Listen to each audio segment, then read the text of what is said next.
Hello everyone, আজকে আমি আপনাদের সঙ্গে শেয়ার করছি কাঁকড়ার ঝাল। খুব অল্প সময়ের মধ্যে সামান্য কিছু মশলা দিয়ে এই রেসিপিটা তৈরি হয়ে যায়। চলুন রেসিপিটা শুরু করা যাক। এখানে আমি 500 গ্রাম কাঁকড়া নিয়ে নিয়েছি। কাঁকড়ার পাগুলো এইভাবে একটু থেতো করে নিয়েছি যাতে এর মধ্যে ভালো করে মশলাটা ঢুকে যায়। এরপর লবণ আর হলুদ দিয়ে বেশ ভালো করে ম্যারিনেট করে নিতে হবে। ম্যারিনেট করে কিছুক্ষণের জন্য রেখে দিতে হবে যাতে এর মধ্যে একটু ভালো করে নুনটা ঢুকে যায়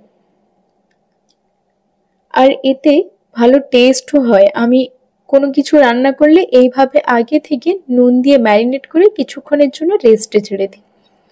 এবার কড়াইতে সর্ষের তেল দিয়ে কাঁকড়াগুলো দিয়ে বেশ ভালো করে ভেজে নিতে হবে।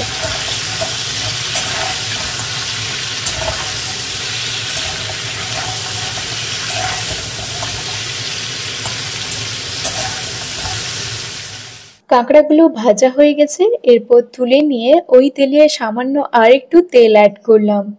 তারপর আলুগুলো ডুমো ডুমো করে কেটে রেখেছিলাম, ওটা দিয়ে বেশ লাল লাল করে ভেজে তুলে নিতে হবে। আলুগুলো ভাজা হয়ে গেছে, এরপর একটা পাত্রে তুলে নিতে হবে। ওই তেলে ফোড়নে দিয়ে দেব গোটা জিরে আর বেশ খানিকটা পরিমাণ কুচনো পেঁয়াজ।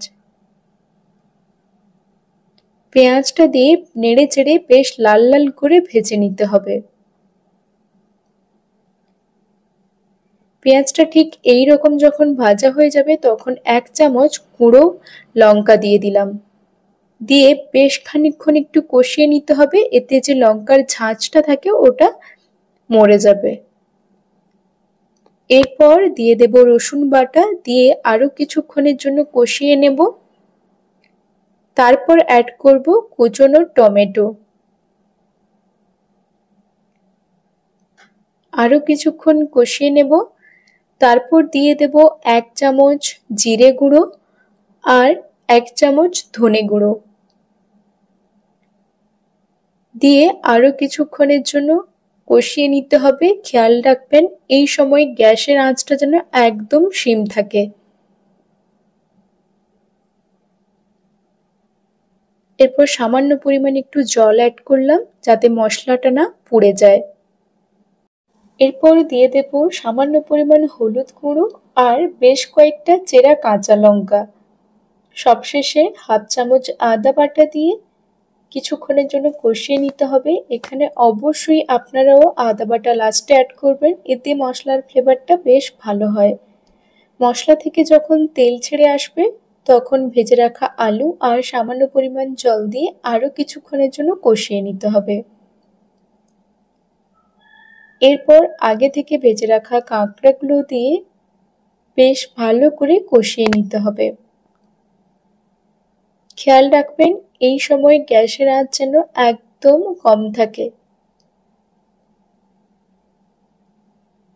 দেখতেই পাচ্ছেন ভীষণ সুন্দর কালার এসছে আর গন্ধটাও ভীষণ ভালো বেরোচ্ছিল। আর 1 চামচ ভাজা মশলা দিয়ে আরো কিছুক্ষণের জন্য কষিয়ে নিতে হবে।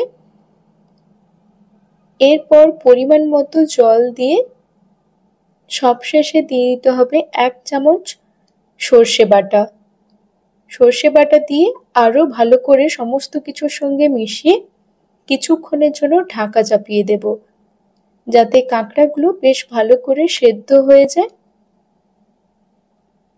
সবশেষে গরম মশলা দিয়ে নামিয়ে গরম গরম ভাতের সঙ্গে সার্ভ করুন এই কাঁকড়ার ঝাল। ভীষণ ভালো খেতে হয়েছিল, আপনারাও ট্রাই করুন আর আমাকে অবশ্যই জানাবেন। আজ এই পর্যন্ত, টাটা।